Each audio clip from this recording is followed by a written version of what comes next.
everyone, I'm your host Neha and you're tuned into Durian Dreaming, the show that brings you extraordinary stories from seemingly ordinary experiences in Indonesia's fast-paced market. Let's dive into today's conversation with another inspiring guest. Today, I am thrilled to welcome boy Lukito to Durian Dreaming. With an impressive career spanning over 2 decades, Boy has led in diverse high impact roles across sales, market strategy, and operations, and now as a CEO of Pizza Hut Indonesia. Beyond the boardroom, Boy's journey is marked by resilience.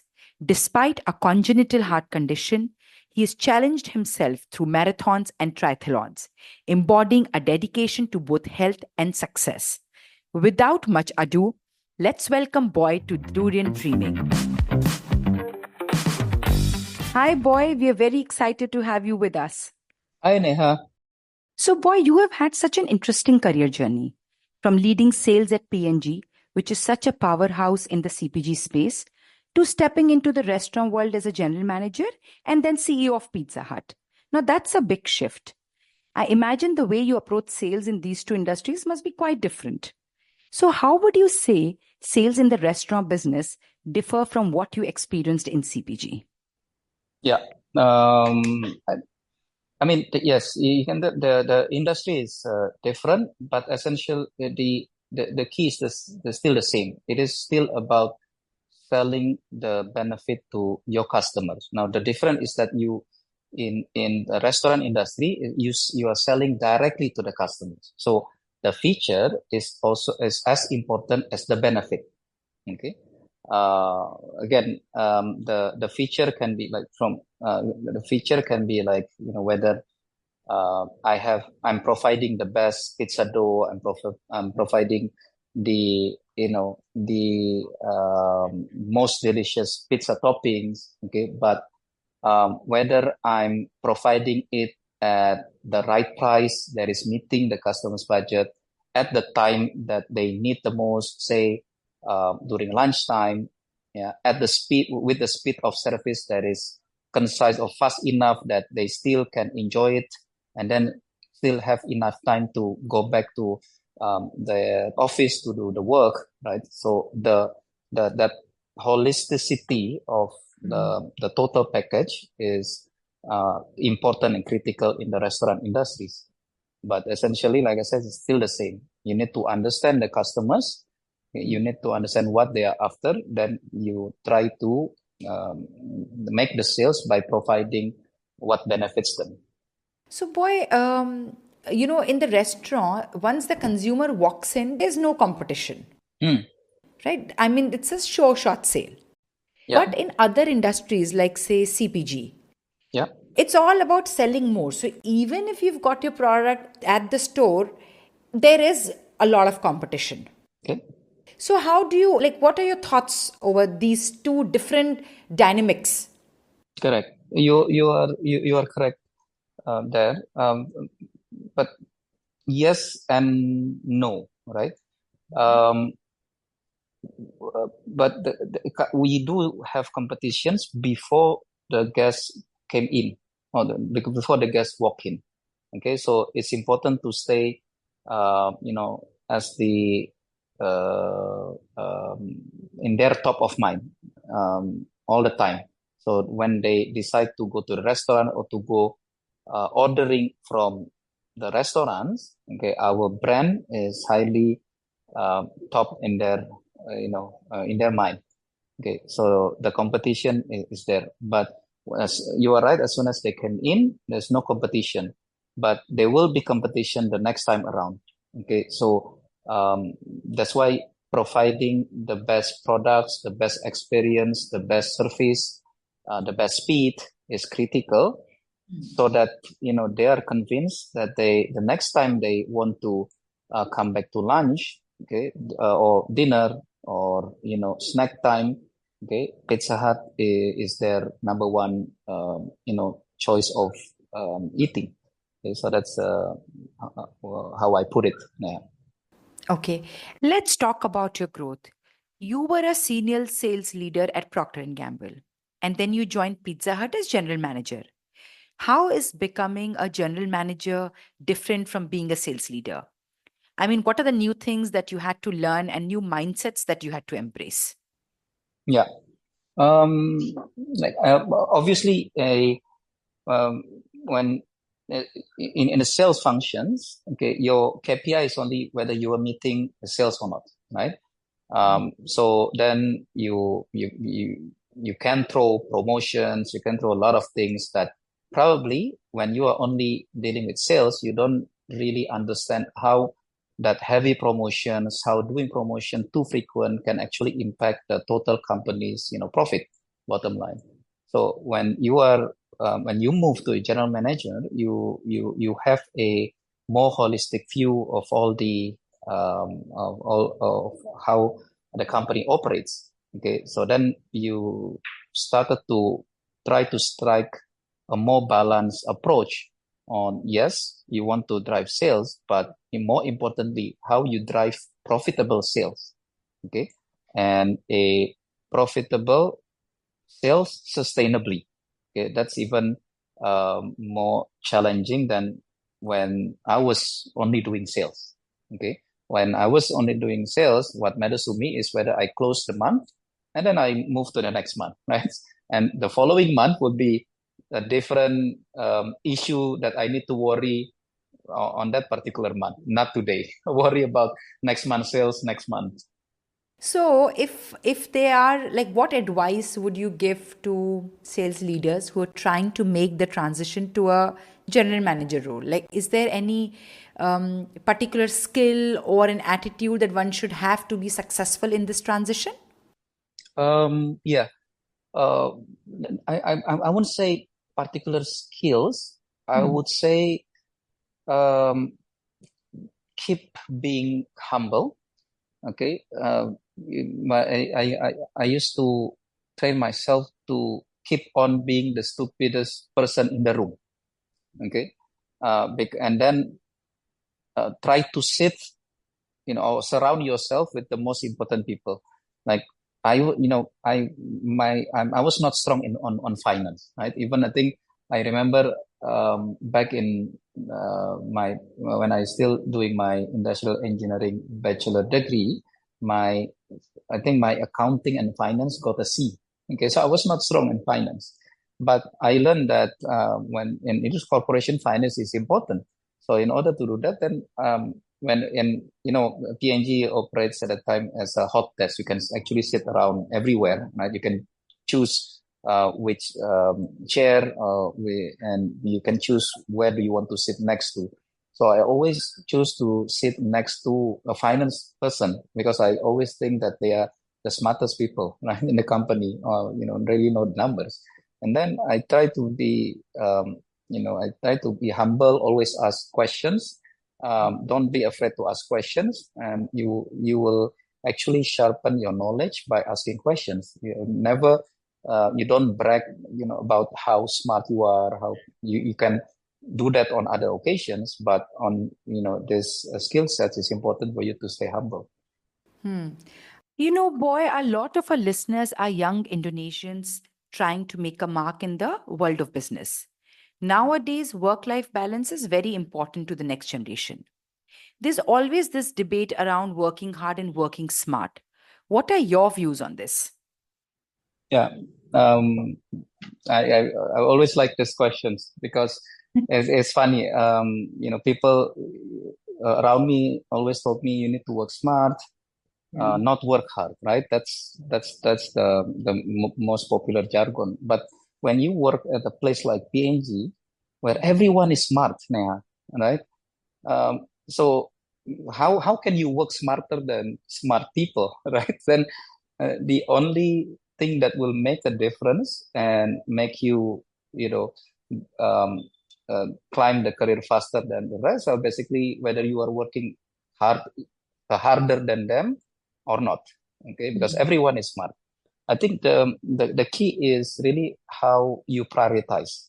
Okay, um, I'm sure you're familiar with the four quadrant of prioritizations, right? From seven habit of highly Yeah. effective people. How you know you work smart by not doing the not urgent, not important, but really on the important, urgent, important, not urgent, you better spend time, you better work them hard on these quadrants things.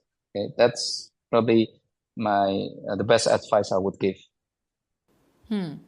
Now, over your career, you have worked with many foreign leaders in Indonesia and abroad.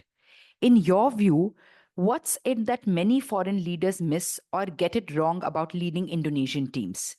What's the one thing that you wish they would stop doing? Mm, yeah, yeah, for sure. I mean, work with so many people from other nationalities. Um, how should I answer it? I think the misconception of foreigners when working in Indonesian companies is that, you know, you you need to push Indonesian people to work hard. Okay, then you put a lot of scrutinies, a lot of controls, a lot of guardrails, a lot of pushes to make them or to make us work hard. Okay, but more often than not, what I've seen is majority of the people who does this fail. Okay, because for Indonesians, okay, you don't need to ask them to work hard. You just need to steal their heart. Okay, when you are appealing to them, you don't need to ask them. They will bust their you know self, okay, to work as hard as can to meet the objective that you want. Okay, so that's probably what I've experienced in your seeing directly, throughout these years.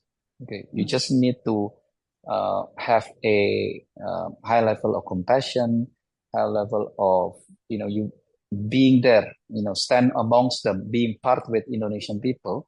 When they think that you are one of them, okay, you don't need to ask; they will work for you. Okay.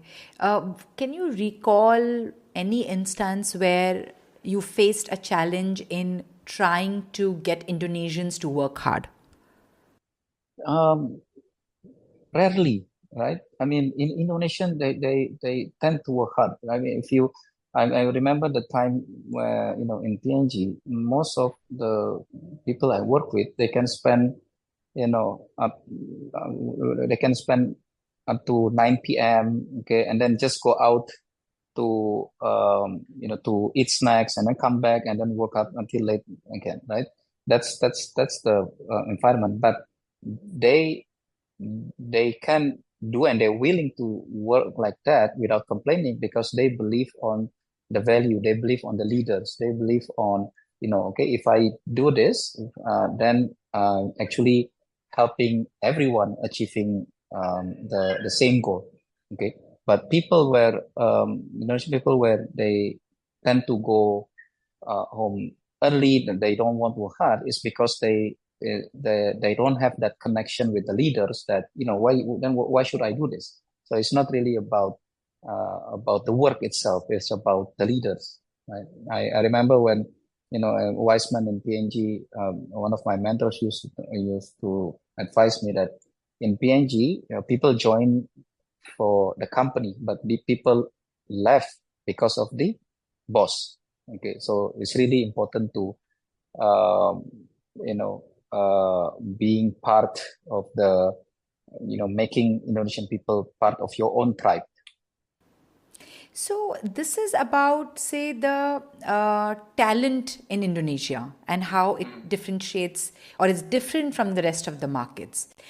Now, and you have not only worked with foreign leaders, you've also worked across many markets like Thailand and Singapore too. So, in your view, what is the key difference in doing business in Indonesia versus other markets like, say, Thailand and Singapore? Like, tell me something which is very unique about Indonesian culture and way of doing business versus in other markets how you operate? Yeah, yeah. I think even if you compare multiple markets, what surprises me is there are more similarities than the differences. Okay. But the translation of the value can be different. Okay. So, um, for example, I remember the time when I was crafting a business strategy to sell, Pantene across ASEAN markets and, including Indonesia and Vietnam. Now, Indonesia and Vietnam, both developing markets, obviously they value is the key factor, key attribute that they are looking for, right, from buying a consumer products. But Indonesian sees value as differently versus Vietnam for multiple reasons, right? Majority in the suburbs of Indonesia, they got paid on a weekly basis or even once every 2 weeks. Okay, versus the rest of the world, or even versus the big cities when they got paid every month. Okay, so having a product that with a size and price point that is within what they can afford in a week or in 2 weeks is important, and that's why like shampoo, for example. Sachets are the key products in Indonesian markets. Okay. Now, for countries like Vietnam, okay, when the economy is different, they still think value is the main attribute, but they see it differently. They see it as as a as long as I get the cheapest price per ml, the price per mileage, okay, then that is actually the savings, the best savings I can get, and that's why um, the best selling size in market like Vietnam for shampoo is the big bottles, like the bottles of 700 mLs to 1 liters, because that's where they can get the cheapest price per ml. So that's the best savings according to Vietnamese, not the Indonesian. But the value attribute is the same. Is the translation or how they perceive value is different.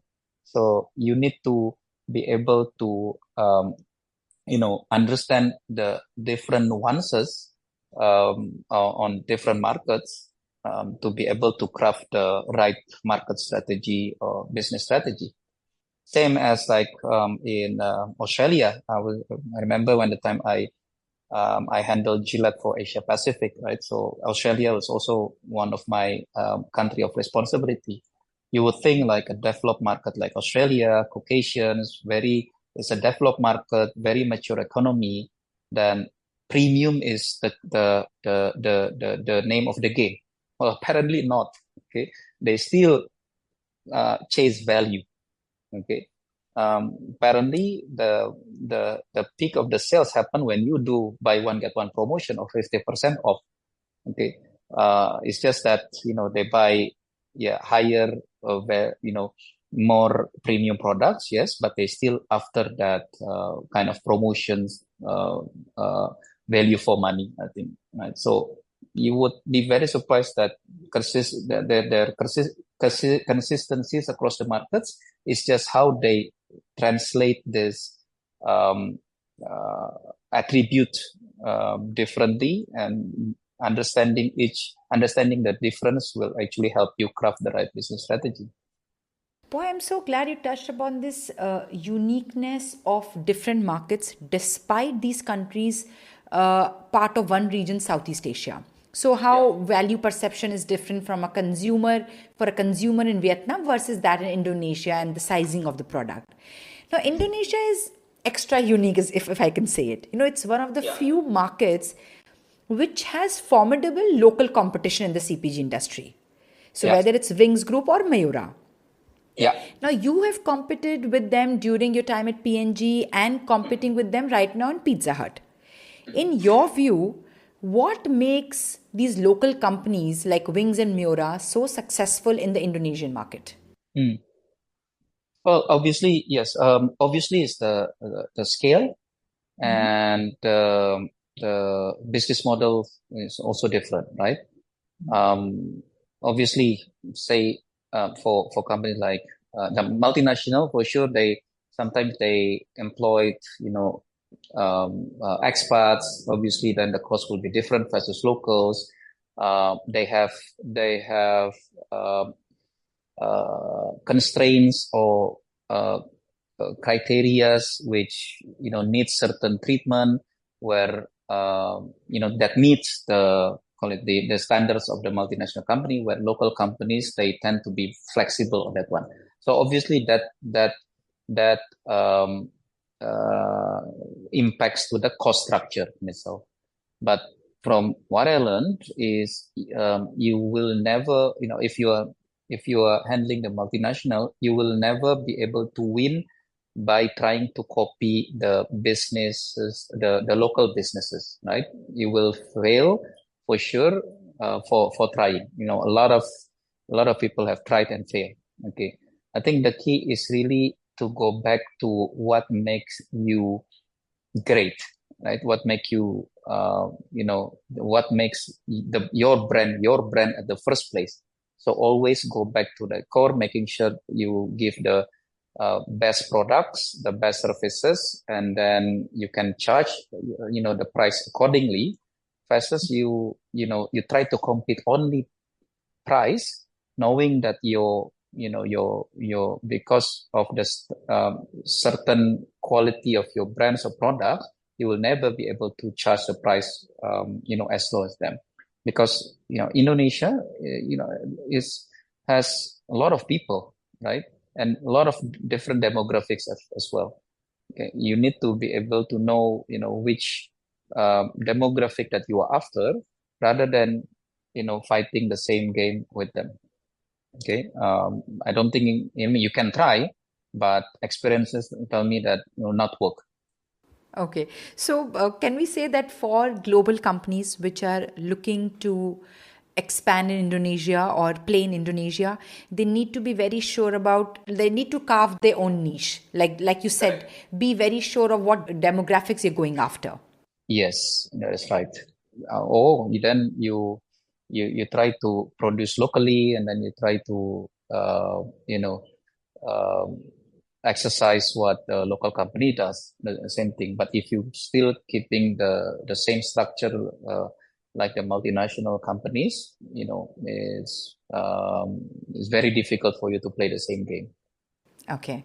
So, boy, nowadays, consumers are increasingly becoming health conscious, and pizza often gets a bad reputation as being unhealthy.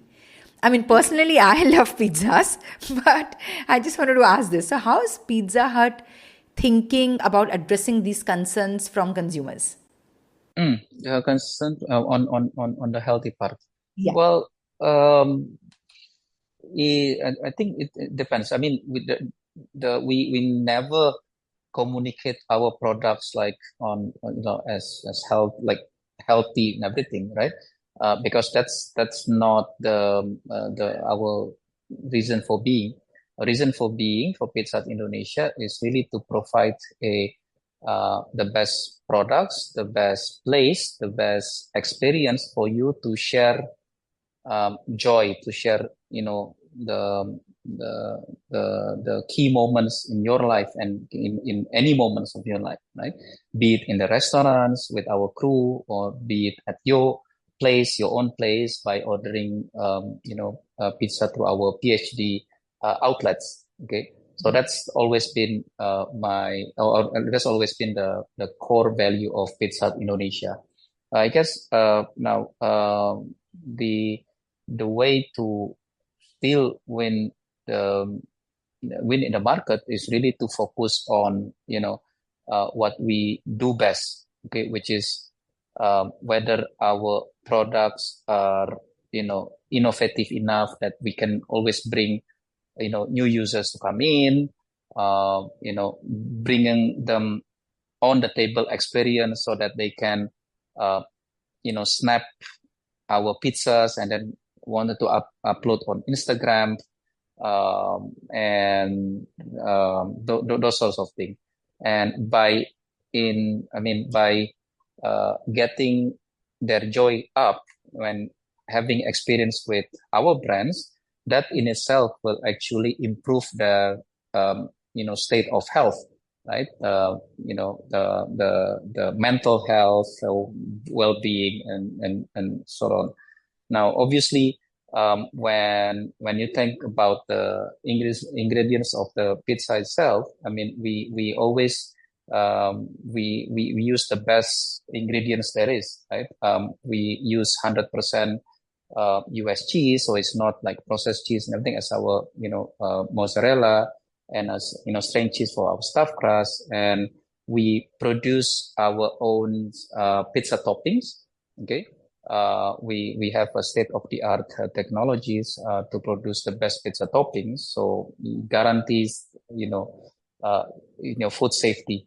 And the vegetables like the green bell pepper, red bell pepper for our super supreme toppings are basically coming from the farmers that we work together, part of our CSR program.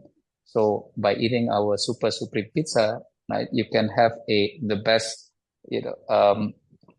state of mind or mental health, because you are actually indirectly helping the Indonesian farmers. That's how I would answer it, Neha. Okay. Boy, can you also share some fun facts about pizza? Like how many pizzas do you sell every day? What's the top selling pizza flavor? What's your personally the most favorite? And the weirdest flavor in pizza that you've ever come across? Mm. Um, yeah, so that's actually the question for every new hires that we recruited, right? What's your most favorite Pizza Hut? Because Pizza Hut has been around for 40 years, Neha. It's been with most Indonesian people, back when I was still a kid. Okay, so my most favorite pizza is pepperoni pan pizza large size. Right, that's always the game. And every time I ask around, people always go. Somehow, Indonesian people always go to the classics. Okay, they rarely remember our latest innovation, but they always remember um, our super supreme, our American favorite, our meat lovers. Right. Now, other than pizza, actually for Pizza Hut, we are also well known for our salads. Okay, because yeah, salad in most of our outlets, it's a DIY. There's a salad bar where you can actually grab a bowl, and then you grab your own salads. And there's always this interesting events where people are competing to stack the salad so high, okay, and then the highest is the winner of that group who comes in, right? It's a salad stacking competition. So that's also our core or memorable, iconic menu. Right. Other than that, Indonesian people, when they come to pizza, they always look, especially the kids, they always look for the balloons, right? Because our crews, we have a dedicated training to train our crews how to make balloons. You can create a watch, you can create the dogs, hats, everything. So that's always memorable for the Indonesian people. That's why they always try to go back to Pizza Hut. Yeah, even for my girls, what differentiates Pizza Hut pizza versus the other places is that you get balloons along with it. Yes, They that's true. to We go. spend actually the cost of doing that is billions of rupiah. We spend, Wow. yeah. So it's but it's iconic, and we need to have that. And that's one of the small things that keep people coming back to our joint. Yeah, and I think because the balloons, the recall of this brand is so high. Like you say, pizza. I mean, frankly, Pizza Hut has become synonymous to pizza. Like you say, pizza and the Hut thing automatically comes out. Okay, it's Pizza Hut. Of course. Yeah. And So that's the reason why I wanted, again, after spending 20 years with PNG, when I got this opportunity, I don't think this opportunity I can miss, right? Because we're working for a legacy brand, a big brand that has been around, with Indonesia for 40 years. The challenge is how to keep this brand, uh, you know, um, still vibrant for the next 40 years. I also noticed this new format from Pizza Hut called Pizza Hut Restaurant. Actually, there's one in my neighborhood only, which is a Yeah, Pizza Hut that's restaurant. right. Could you tell us a little bit more about why have you launched these large format stores and how this proposition is different from the regular Pizza Hut offering? Got it. Yeah. So again, I was fortunate enough to being able to launch this. Okay, and this is the initiative that I brought in from my side. Again, if you link it to the first question, being true to understanding what customers need. Now, obviously, uh, to be able to uh, keep growing the business in Indonesia, you need to know the latest trends, okay, um, of the restaurant industry, of the F&B industry. I would say from my um, observations, there are three key trends which we need to tap in order to uh, survive, or in order to still, you know, being relevant to the Indonesian consumers. So number one is now the consumers are looking for uh, you know mood boosting kind of experience, right? Elevated experience, a unique experience to increase their happiness. Okay, because life in Jakarta, Indonesia, is hard, right? So that's one trend. The second one is really how to being explore yeah, how to explore new things, unique things where you want to be the first one to snap and upload it on your Instagram. Okay, that's the second trend. The third one is convenience and value. Okay, so how to get your food the fastest, right, at the value that is affordable. Okay, and at that time we only have Pizza Hut restaurants and PhD. Okay, so PhD, it's our channel to address these needs of convenience and value for sure, because they can always get pizza from PhD with a guarantee of 30 minutes, okay, at the affordable price. Okay. Now, in the pizza restaurant, okay, what they're after is it always brings them the memory, the happiness of eating, sharing moment together, accompanied by our crews, right? It's like the second home to them. Okay. But there's a new set of customers who always try to have something new.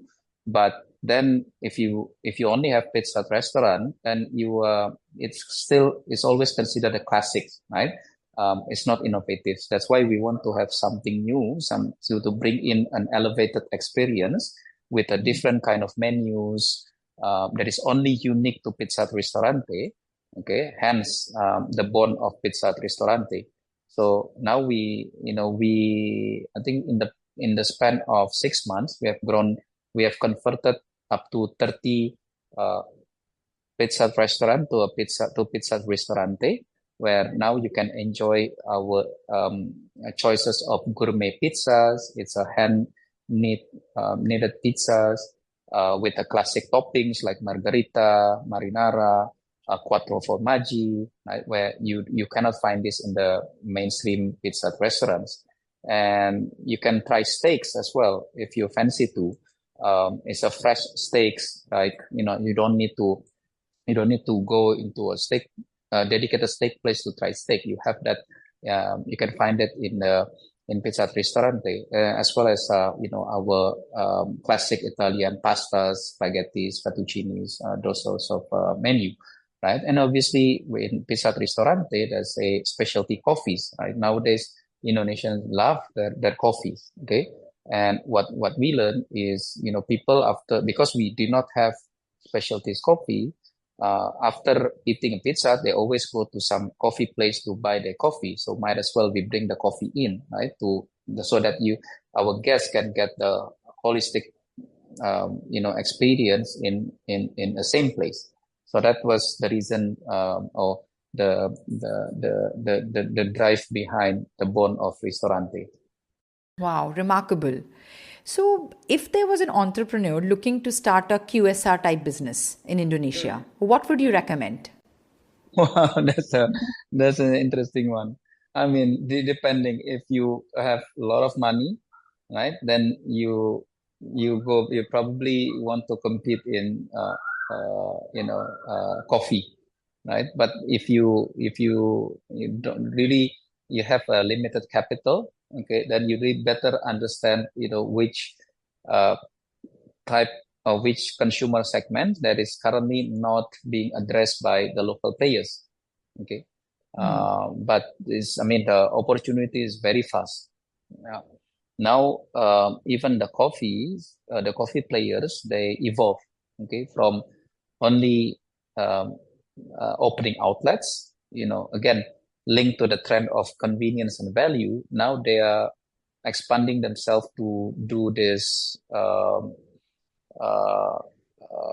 coffee carriage, right? Where by the pushed by the EV bikes, okay, so that they can sell coffee at 8,000 rupiah, less than $1, but you also get already like sort of a premium coffee with milk. So, boy, you have a very rich experience, like, sales experience, and now your general manager experience. Indonesia's startup scene or entrepreneurship scene has become much more developed and exciting. Have you ever thought about entrepreneurship in the last few years? And what do you think you would do if you were to start your own business? Uh, hmm. I somehow I don't have yet that drive, Neha. So I don't think I have an answer for you there. Entrepreneurship is not yet something that I would pursue. I love being with working with the people like large organizations. I love turning around a brand, a big brands that they have. It's a great brand, but it's in the declining state, and I love turning that business around. So that sort of areas which I really drive or light up the fire in my belly.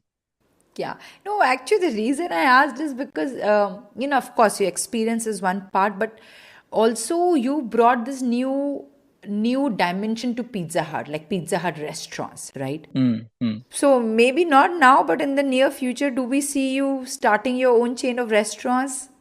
Mm. For sure, probably. I mean, like you know, coffee is. I also always have a passion for coffee, so I might probably start my own small coffee place. Okay, but that's a thought for later. Yeah. But amen to that thought, and I hope that happens soon. Before we wrap up this podcast, I have one last question. There are many professionals who are aiming to rise through operations or sales in multinational companies. Yes, for sure. What advice would you give on navigating complex roles and markets? Mm. Um, okay, I would say if I can share a formula on this one, where again, I got the benefit of getting this from my one of my mentors, is to use the PI formula, right? P-I and-E, okay, where um, P is for performance, I for image, and E for exposure. Okay. So performance is key, Neha. It's your entry ticket. Okay. If you do not deliver what you are required, you do not hit that sales targets. Okay, then you are not doing a good enough performance. So you need to deliver that. Then you enter the big boys club, right? And for everyone that keeps on hitting the targets. Yeah. Then you go into the E. You need to work with the seniors in your companies, the leadership teams. You need to set up a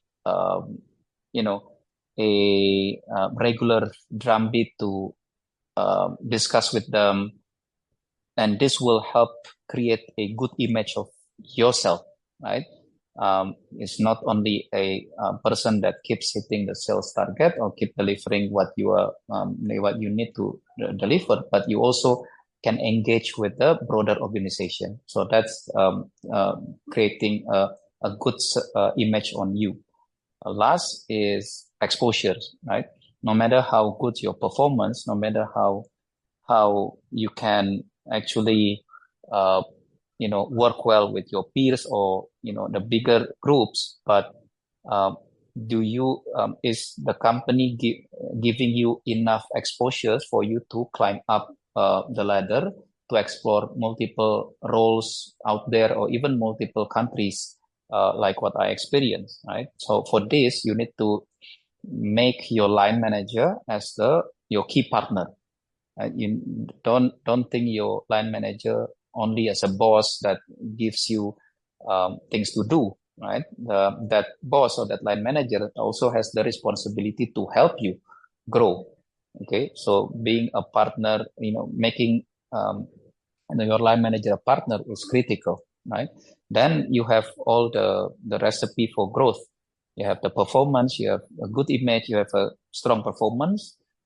Your image is wonderful. You have enough exposures. That's how you grow the corporate ladders. Okay. Then after this, my final tips is focus on the destinations, not on the stopping points. I use myself example. At that time, my destination is always I want to be a GM. Okay. I want to lead large organizations. I want to have exposures to all functions across the company, not only one function in particular. Okay, any place, any roles which help me to go reaching my final destinations, I would do. Boy, very illuminating point, and how with so much clarity you've summarized and given advice to the young professionals who are looking to navigate through these complex markets and roles. Once again, thank you so much for sharing such valuable insights and personal experiences with us. I mean, hearing about your journey, the challenges you faced, and your dedication to hard work and resilience has been truly inspiring. It's clear that your commitment to excellence and leadership has left a remarkable impact on the industry. We are very, very excited to see where you'll go next, and we wish you the best. Thank you. Thank you. And that's a wrap for this episode of Durian Dreaming. I hope today's discussion sparked some new ideas for you. Don't forget to subscribe, share your thoughts, and stay tuned for more exciting stories. Until next time, keep dreaming big.